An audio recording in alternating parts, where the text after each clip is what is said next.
पर चर्चा हुई है, पेगासस, राफेल, मनी लॉन्ड्रिंग पर चर्चा हुई है, सेंट्रल विस्टा और आर्थिक आधार पर आरक्षण पर भी बातचीत हुई है। नोटबंदी मामले पर विपक्ष ने नकारात्मक कैंपेन चलाया, कोर्ट ने इसे इनकार किया है।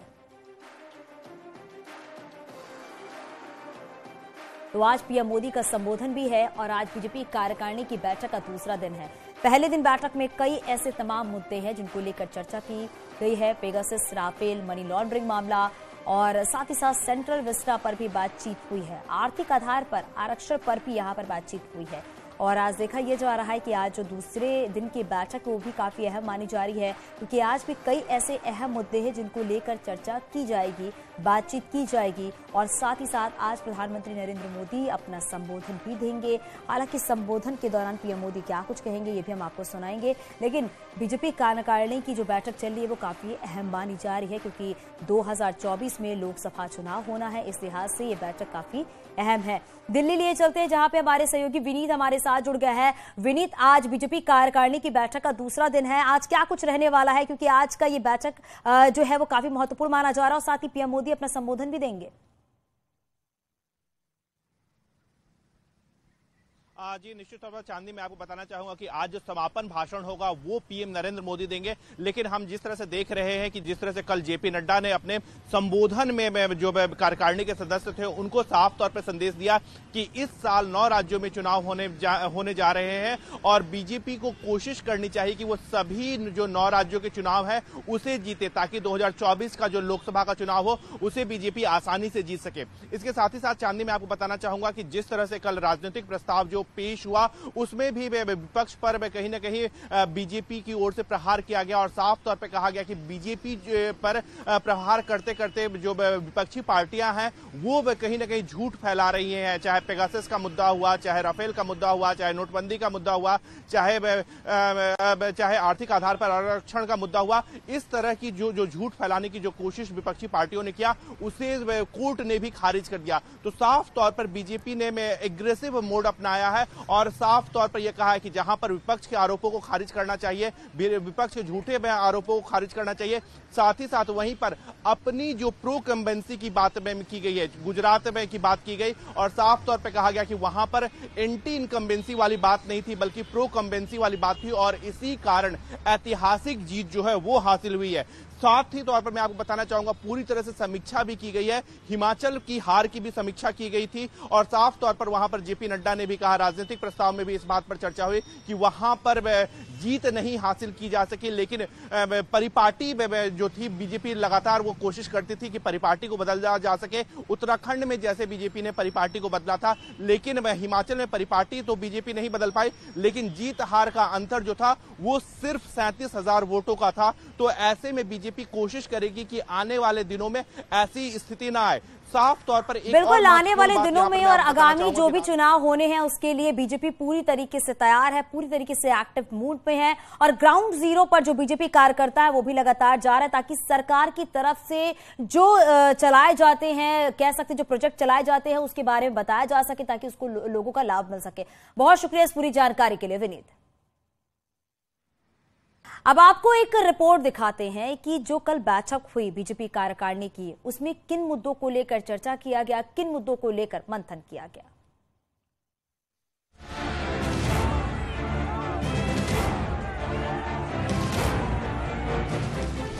ये टीम मोदी है, ये वो टीम है जिसका एजेंडा तय है, नेता तय है और स्ट्रेटजी भी करीब करीब तय है। 2024 लोकसभा चुनाव से पहले दिल्ली में चुनाव पर चिंतन हो रहा है, उन राजनीतिक पहलुओं पर मंथन हो रहा है जिससे आगामी चुनाव में बड़ी जीत हो सके। मोदी के नेतृत्व में टीम बीजेपी रणनीति तैयार कर रही है, जिसकी शुरुआत दिल्ली से हुई।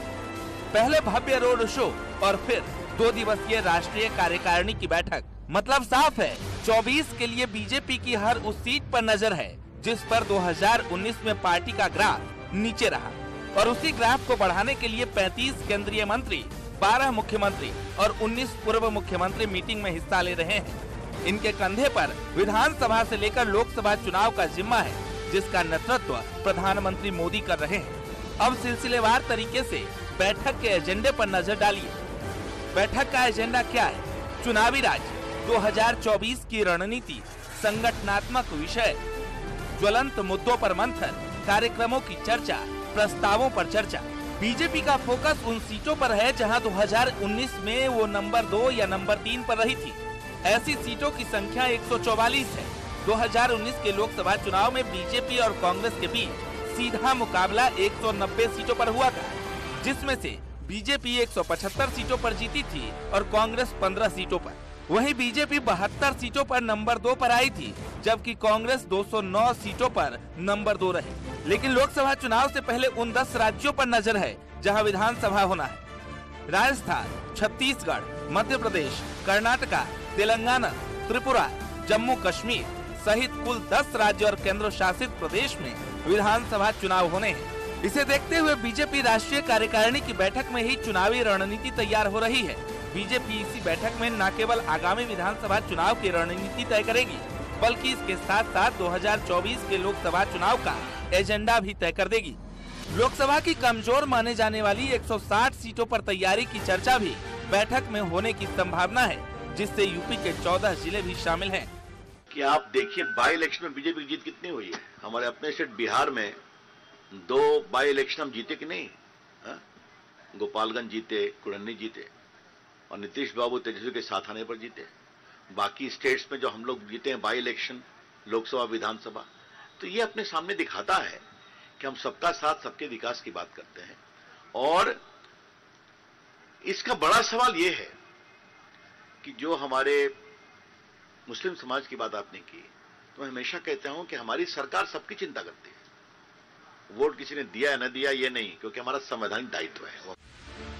बीजेपी अध्यक्ष जेपी नड्डा का कार्यकाल खत्म होने वाला है। ऐसे में चर्चा है कि जेपी नड्डा का कार्यकाल 1 साल के लिए बढ़ाया जा सकता है, जिस पर बीजेपी राष्ट्रीय कार्यकारिणी की बैठक में मुहर लग सकती है। दरअसल अगले साल लोकसभा चुनाव होने हैं। ऐसे में बीजेपी किसी नए अध्यक्ष को लोकसभा चुनाव की जिम्मेदारी सौंपने के बजाय जेपी नड्डा के कार्यकाल को ही विस्तार दे सकती है। सेवा भाव में जिस तरह से बीजेपी पॉलिटिक्स के अलावा सेवा का काम कर रही है, ब्लड डोनेशन कैंप, बाकी कैंप, सबका उन्होंने डिटेल दिया।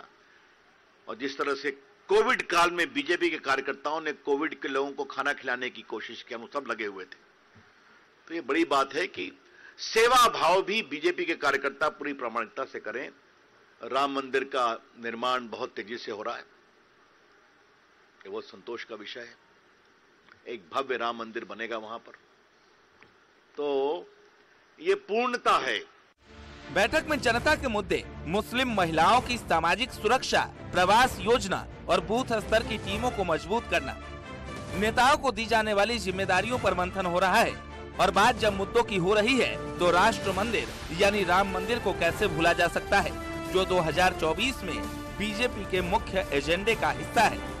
मतलब यूपी में मोदी प्लस योगी बहुत उपयोगी। Bureau report, news 18।